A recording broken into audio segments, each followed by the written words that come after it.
Hello, I'm Bill Bickle, and I run an organization called Fort Mink. I also operate as the national partner for NCD, or Natural Church Development.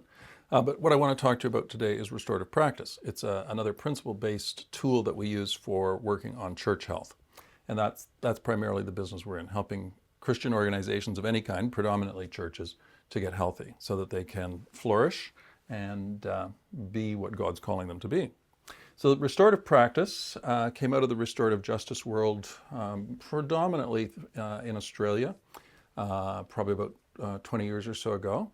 And what they realized was that when children or young offenders were being incarcerated, it really wasn't the best solution. And they thought there must be a better way. And so when kids were being thrown in jail, the chance of recidivism and not becoming better citizens was pretty high. They came to the conclusion that if they pulled them together into a group, it's a little bit like mediation or conflict resolution, but it's really you put the perpetrator and the victim in the same room. Now the perpetrator has to be able to accept that they have to accept responsibility for what happened, and the victim has to be able to say, yes, I can be in the same room. But what's different about restorative practice is it also brings all the people, or not all the people, but some of the people who were also affected. So the perpetrator's mother, and the perpetrator's father, and the perpetrator's teacher, and the victim's pastor, and the victim's mother, and the victim's sister. And all of these people step into the room and start talking about how they've been affected. And that's what's different about restorative practice. This person starts to hear from multiple viewpoints what they've done. This person also hears from multiple viewpoints what happened, and so on. Restorative practice is used because we know that relationships matter. We know that God is relational. We see that in the Trinity. We know that we've been created to be in relationship with God and with one another. And this idea that we can restore relationships through talking things through, that's the essence of what the circle is about. And most of our work is done in circles. What we see when we draw people into a circle, there's a lot of pre-work that has to go on to get the people ready to be in the circle.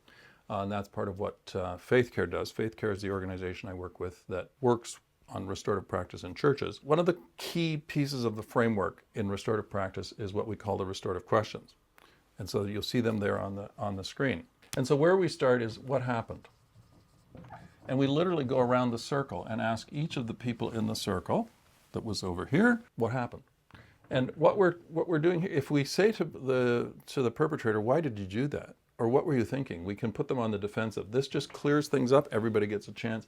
And once we've been around the circle and everybody's given their version of what happened, we probably have a fuller and clearer picture of the real episode. If you just put the perpetrator and the victim in the room, you're going to end up judging between them. Well, he said this happened and she said this happened. Often it's male and female. It can be two males, it can be etc. Often you're going to come down on the, I'm not sure which story or which version of what happened is correct. And so this becomes a judgment. And then it becomes punitive. And this isn't without its repercussions and its accountabilities. Going into a circle and talking it through does not mean that there are no repercussions, but you probably have a much different picture once you've had this circle and you've had all the people in it. So what happened? How were you affected? And so literally we would go around the circle again, ask the perpetrator, the victim, and all the people at the same, how were you affected? And what we find is sometimes the perpetrator and the victim are really surprised at how other people in the circle have been affected. And we see this used in churches, we see it used in courtrooms, it can be used in lots of different places. And that's one of the reasons why we're trying to use it in the church, so that people can get to the heart of conflict and how they are in relationship with one another. So how were you affected? What was hardest for you? And the questions might vary a little bit depending on the situation, but these are the basic questions. They've been designed over the last 30 years with a bit of a flow from what happened to and what do you need to move forward. So how were you affected and what do you need to move forward? And as I say, there might be 5 or 6 questions, but they're going to be variants on this. What do you need to move forward and what are you willing to do to move the situation? What do you need to move forward?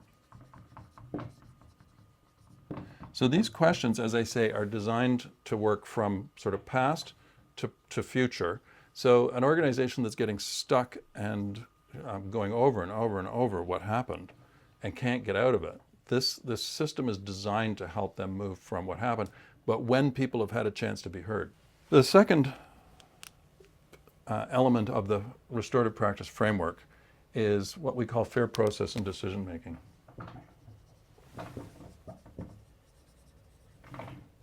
So the very first thing is people need to feel heard. We need to listen to people.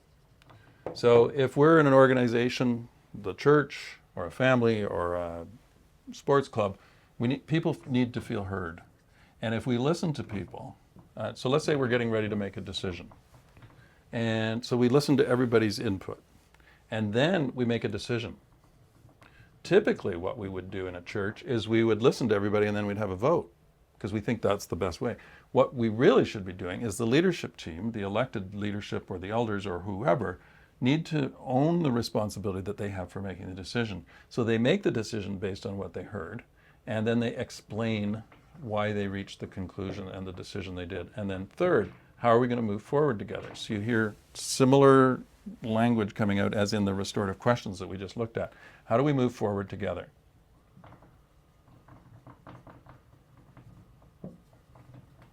So, we might listen to 30 people in the church, and let's say we're talking about whether we're going to pave the parking lot. And let's say 70% say we should pave it, and 30% say we shouldn't pave it. This is just a hypothetical example. So 30% say no. And let's say the leadership team then decides we're not going to pave it. If you'd have put that to a vote, the parking lot would have got paved. But the leadership team is going to say, we're not paving it, and here's why. So, and then we talk about what moving forward. And what the research proves is that when people feel they've been heard and the decision has been explained to them and they know how they're supposed to move forward together, even if they ended up not getting what they were hoping for, they are much more likely to move forward with the organization well, or the group, or the team. And so this idea of embedding fair process into decision making, what we find is often in churches and organizations of all kinds, conflict typically has arisen because fair process often arises because fair process has not been followed. The third part of the restorative practice framework is something that we call the leadership quadrants or relationship quadrants. It's also sometimes referred to as the social discipline window. And it's pretty simple. Kids in a classroom can understand it. What we have is expectations or challenge. So we have high expectations or we have low expectations of people. And support for meeting those. So this 2x2 matrix that you just saw on the screen is designed with the idea that if you have high expectations of people, but you don't give them much support, we call that the two box. That's a two leader, that's a two grandpa, or a two boss, or a two pastor. Someone who's really demanding, often sort of judgmental and mean, because they're controlling, and so on. The person who has really low expectations but lots of support, we call that the four leader, or the four grandma, or the four pastor, or the four boss.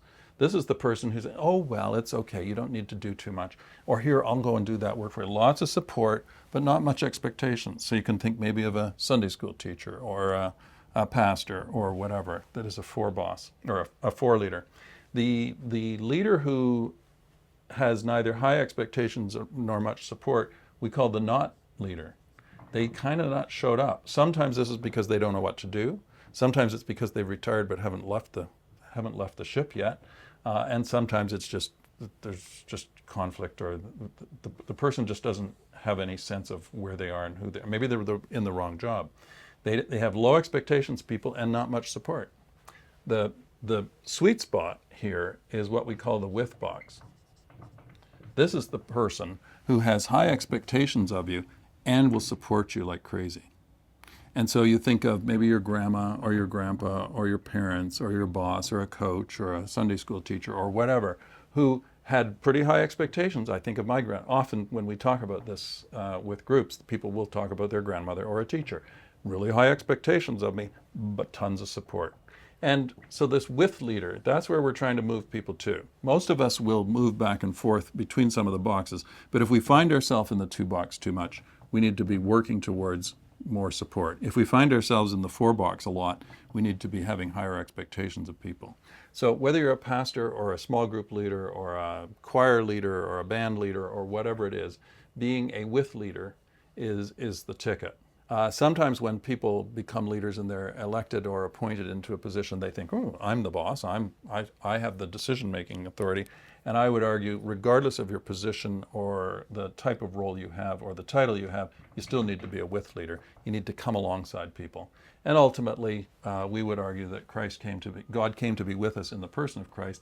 He's a with leader, the perfect example of a with leader. High expectations, but lots of support to meet them. If restorative practice sounds like something that would be helpful for your congregation and setting, then please be in contact and we can see what we can do to help.